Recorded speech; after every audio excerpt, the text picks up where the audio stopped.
السلام علیکم، welcome to star poetry centre 10th class قرارداد لاہور۔ پس منظر و پیش منظر رائٹر ہیں اس کے ڈاکٹر وحید قریشی، جن کی پیدائش ہوئی تھی 14 فروری 1925 میں اور 17 اکتوبر 2009 میں یہ فوت ہوئے تھے۔ ڈاکٹر وحید قریشی میاں والی میں پیدا ہوئے۔ ان کے والد کا نام محمد لطیف قریشی تھا۔ انہوں نے گورنمنٹ کالج لاہور سے BA آنرز کے بعد اسی کالج سے MA فارسی کی ڈگری حاصل کی۔ پنجاب یونیورسٹی لاہور سے تاریخ کے مضمون میں MA اور فارسی میں PhD کیا، اور پھر پنجاب یونیورسٹی ہی سے انہیں اردو میں DLED کی ڈگری ملی۔ انہوں نے تاریخ کے استاد کی حیثیت سے اسلامیہ کالج گوجرانوالہ سے اپنی ملازمت کا آغاز کیا۔ بعد میں پنجاب یونیورسٹی لاہور میں لیکچرار ہو گئے اور ترقی کر کے صدر شعبہ اردو، انچارج شعبہ فارسی اور ڈین صدر شعبہ علوم شرقیہ و اسلامیہ اور پرنسپل یونیورسٹی اورینٹل کالج رہے، اور مقتدرہ قومی زبان اسلام آباد کے صدر نشین کے منصب پر بھی فائز رہے۔ ناظم اقبال اکادمی پاکستان لاہور کے طور پر بھی ذمہ داریاں ادا کی۔ اردو اکیڈمی لاہور کے بھی ناظم رہے۔ ستمبر 2003 سے وفات تک GC یونیورسٹی لاہور میں پروفیسر ایمریٹس رہے۔ ڈاکٹر وحید قریشی محقق اور نقاد کی حیثیت سے معروف ہیں، اور اردو کے علاوہ فارسی اور تاریخ پر بھی گہری نظر رکھتے ہیں۔ یعنی ان کے دو مین سبجیکٹ تھے، اردو اور فارسی، جسے پرشین کہتے ہیں۔ ان کے تحقیقی کاموں میں شبلی کی حیات معاشقہ، میر حسن اور ان کا زمانہ، مطالعہ حالی، باغ و بہار، ایک تجزیہ، نظر غالب، کلاسیکی ادب کا تحقیقی مطالعہ، اردو ادب کا ارتقاء، ایک جائزہ قابل ذکر ہیں۔ ان کے اسلوب میں صحت و قطعیت علمیت کے عناصر نمایاں ہیں۔ ان کا طرز بیان شگفتہ اور رواں ہے۔ میر جملہ لاہوری کے نام سے بھی کالم اور شزرے لکھتے رہے ہیں۔ شاعری سے بھی شغف رہا ہے۔ شعری مجموعے نقد جان، الواح اور ڈھلتی عمر کے نوحے ہیں۔ ان کی خدمات پر حکومت پاکستان نے انہیں تمغہ حسن کارکردگی سے نوازا۔ 10th کلاس اردو NBF قرارداد لاہور 3rd نمبر آپ کا یہ چیپٹر ہے۔ 14 اگست کی صبح ایک نئی سرزمین کا پیغام لے کر آئی۔ اس سے پہلے اور بعد کے درمیان کچھ ایسے رشتے بھی تھے جن میں ماضی کی کچھ تلخ یادیں، خواہشات کے دھندلے خاکے اور احساسات کی کئی بہاریں تھیں۔ 14 اگست سے پہلے کے سیاسی حالات کا ایک سرا 23 مارچ 1940 سے منسلک ہے۔ مارچ کے وہ دن لاہور میں کچھ اسی طرح کے احساسات کی اماجگاہ تھے۔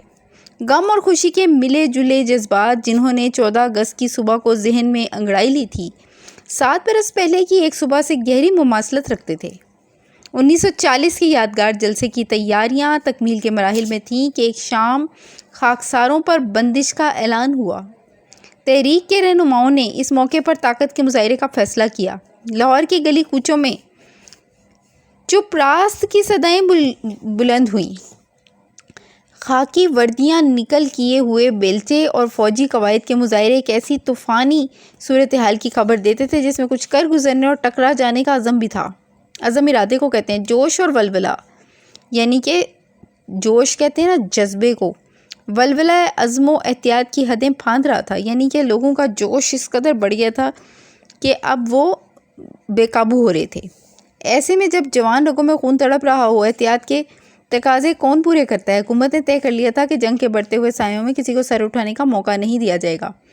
جوش و ولولہ اگر احتیاط نہیں دیکھتا تو اس کی روک تھام کے پس پردہ فکر و نظر کے سوتے بھی خشک ہوتے ہیں۔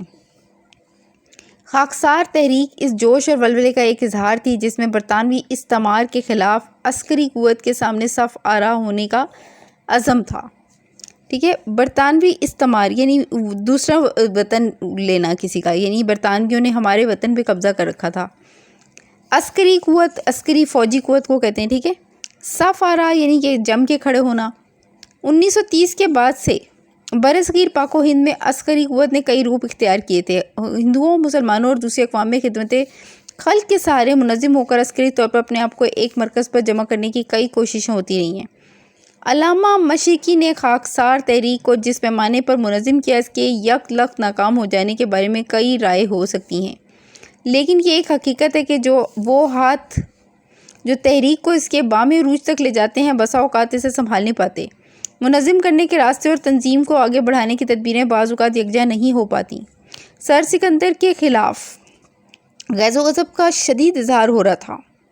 تحریک پر جس خون آشامی سے حملہ کیا گیا تھا، اس کی وجہ سے خاکسار تحریک سے تعلق رکھنے والوں کی ہمدردیاں بھی حکومت کے خلاف تھیں۔ سر سکندر ایک گرداب میں آ چکے تھے۔ ایسے میں قرارداد پاکستان کے لیے منعقد ہونے والا جلسہ جسے صرف چند دن کے بعد ہونا تھا، اپنے جلوہ میں غم کے کئی سائے لے کر آیا۔ مسلم لیگ کا پنڈال منٹو پارک میں بنا، جو آج کل اقبال پارک کہلاتی ہے۔ اس زمانے میں مسلمانوں کے دلوں میں جو جوش و خروش موجزن تھا، اس کا خارجی اظہار اس جلسے کے روداد میں ہوتا ہے۔ میں اس زمانے میں لاہور میں ہی تھا، میٹرک کا امتحان دے رہا تھا۔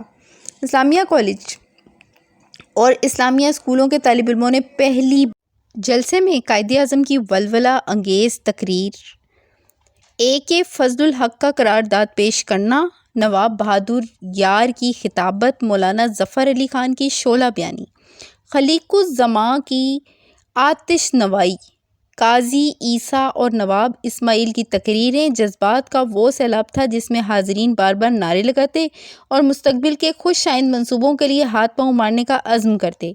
کئی گھنٹے کے مسلسل اجلاس میں لوگوں کا تحمل اور انہماک دیدنی تھا۔ رات گئے تک جلسے چلتے، لیکن جو رونق اور جو ولولہ یہاں کام کر رہا تھا، ٹھیک 10 برس پہلے راوی کے کنارے کانگریس کے اعلان آزادی نے اہل لاہور کو اس طرح متاثر نہیں کیا تھا۔ طالب علم رات گئے جلسوں میں شریک رہتے، اپنے محبوب لیڈروں کی تقریریں سنتے اور بالآخر یہ عزم لے کر اٹھتے کہ برصغیر میں مسلمانوں کو اگر زندہ رہنا ہے تو انہیں اب آزاد ہندوؤں کی طرف سے مایوس ہو جانا چاہیے۔ اپنی اقدار کے حوالے سے اگر زندگی بسر کرنی ہے تو الگ ملک کا مطالبہ ان کا آئینی حق ہے۔ اس احساس نے 7 برس کی قلیل مدت میں مسلمانوں کو اپنے خوابوں کی تعبیر کے لیے جدوجہد میں مصروف رکھا۔ شملہ کانفرنس، الیکشن، جلسے، جلوس، یہ سب لاہور کے مقدر میں تھے، جس میں زندہ دلانے پنجاب نے تن من کی بازی لگائی۔ 14 اگست 1947 کی صبح سے قبل پنجاب پر کئی قیامتیں گزر چکی تھیں۔ جون کا اعلان، انگریزوں کی واپسی کا پروگرام، باؤنڈری کمیشن کا قیام اور اس طرح کے دوسرے مسائل نے نئی مملکت کے ظہور میں ایک اہم کردار ادا کیا۔ لیکن آزادی کی یہ صبح خوشیوں کے پیغام کے ساتھ غموں کی داستانیں بھی لے کر آئی۔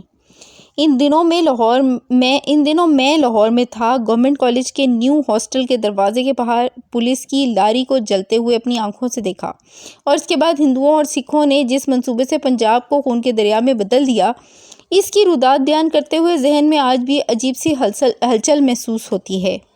کالج اور دوسرے ادارے بند ہوئے، آتش زنی یعنی آگ لگا دی گئی جگہ جگہ، دکانوں کو، گھروں کو، قتل و غارت گری، لوگوں کو قتل کیا گیا، مارا گیا، روز کا معمول ہو گئے۔ اکثریتی صوبے میں خود مسلمانوں کو اپنے بچاؤ کے لیے مدافعتی حربے اختیار کرنے پڑے۔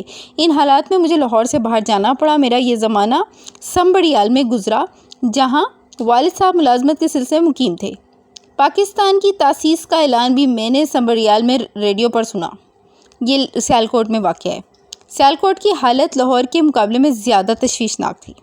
پاکستان مسلمانوں کے لیے جائے امن تھی، لیکن یہاں بھی ہندو اور سکھ ملازمین منمانی کر رہے تھے اور ہندو فوج ان کی پشت پناہی کر رہی تھی، یعنی کہ ساتھ دے رہی تھی۔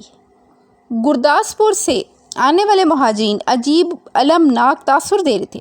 ان حالات میں آزادی کی صبح نمودار ہوئی۔ اسی زمانے میں میں نے یہ ربائی کہی تھی، یعنی یہ جو رائٹر ہیں انہوں نے یہ ربائی لکھی تھی، کیا ختم ہوئے سرور و کیف و مستی، کیا ٹوٹ کے رہ گیا طلسم ہستی، ایک شور سا اٹھ رہا ہے عالم عالم، ایک آگ سلگ رہی ہے بستی بستی۔ یعنی انہوں نے یہ کہا کہ لوگوں کی زندگیوں سے خوشیاں ہی ختم ہو گئی ہیں جب کہ آزادی کا دور تھا، ٹھیک ہے، تو اس سے پہلے کی بات ہے یہ، جب ہنگامے ہو رہے تھے۔ تو انہوں نے کہا کہ اب تو ہر طرف آگ ہی آگ ہے اور شور ہی شور ہے اور لوگ جو ہیں بے چین اور پریشان ہیں۔ آزادی کی صبح نو خوشی اور غم کے دونوں پہلو رکھتی تھی۔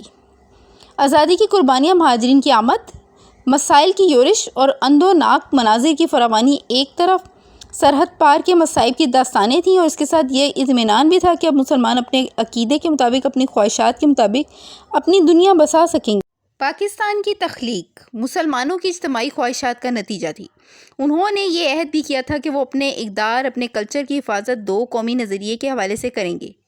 آج کی نئی پود ان قربانیوں سے آشنا نہیں جو تخلیق پاکستان کے وقت دینی پڑیں، اسے اس سے آگاہ کیا ہی نہیں کیا گیا۔ لوگ پوچھتے ہیں کہ قصور کس کا ہے؟ آج کے نوجوانوں کے ذمہ یہ کام ہے کہ حقائق کو دیکھیں اور محاسبے کے عمل کو توڑ پھوڑ کے بجائے مثبت بنیادوں پر استوار کر کے پاکستان کی بقا کا سامان کریں۔ یہ سوال بھی ان کے ذمہ ہے کہ جس مقصد کے لیے یہ قربانیاں دی گئی تھیں، کیا اب بھی انہیں یہ مقصد عزیز ہے، یا کسی نئے نصب العین میں سماجی زندگی کو ڈھالنا ہوگا؟ نصب العین مقصد کو کہتے ہیں۔ ہم تو صرف اتنا ہی کر سکتے ہیں کہ اگر آئندہ کے منصوبوں میں ماضی کا رشتہ کاٹ دیا گیا تو وہ بنیادیں ہی ختم ہو جائیں گی جس کے لیے پاکستان کی جد و جہد کی گئی تھی۔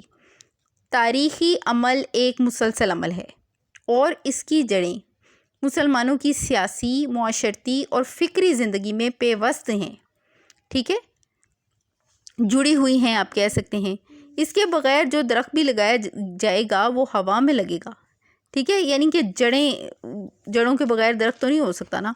ثقافتیں اور سیاسی نظام گملوں میں نہیں لگائے جاتے، ان کے لیے صدیوں کی روایات اور صدیوں کا تاریخی شعور درکار ہے۔ تشکیل پاکستان کے وقت، یعنی پاکستان بننے کے وقت، ہم لوگ جس دوراہے پر کھڑے تھے، جس موڑ پر یعنی کھڑے تھے، پاکستان کا موجودہ نوجوان بھی آج اسی دوراہے پر کھڑا ہے، یعنی کہ آج پھر وہ وقت لوٹ کے آ گیا ہے۔ اسے ایک فیصلہ کن طریقہ کار اختیار کرنا پڑے گا۔ اس کے لیے فکری اور تہذیبی سطح پر بہت سا کام کرنا ہوگا، اور ہم نوجوان نسل کے بارے میں متفکر ضرور ہیں لیکن ہم ان سے مایوس نہیں ہیں۔ ذرا نم ہو تو یہ مٹی بہت زرخیز ہے ساقی۔ اردو ادب کا ارتقاء، یعنی ان کی یہ اس کتاب سے لیا گیا، کس کی؟ ڈاکٹر وحید قریشی، ٹھیک ہے، جو کہ اس کے رائٹر ہیں۔ تو آپ کو یہ اس سارے پیراگراف میں یہ بتانے کی کوشش کی گئی ہے کہ تاریخ کو جانے بغیر اور حالات کے صحیح پتہ کرنے کے بغیر آپ کوئی بھی ترقی کا کام نہیں کر سکتے، ٹھیک ہے۔ تو چیزوں کو شعور کی نگاہ سے دیکھیں، سمجھ کے ساتھ معاملات کو طے کریں اور اپنے ملک کی حفاظت کے لیے بہترین انتظامات کریں۔ تو یہاں پہ ہماری آج کی کہانی قرارداد لاہور 10th کلاس NBF، آپ کی یہ کہانی نمبر تھی 3 اور آپ کا یہ پیج نمبر تھا 20، ٹھیک ہے۔ تو یہاں پہ اجازت دیجیے، اللہ حافظ۔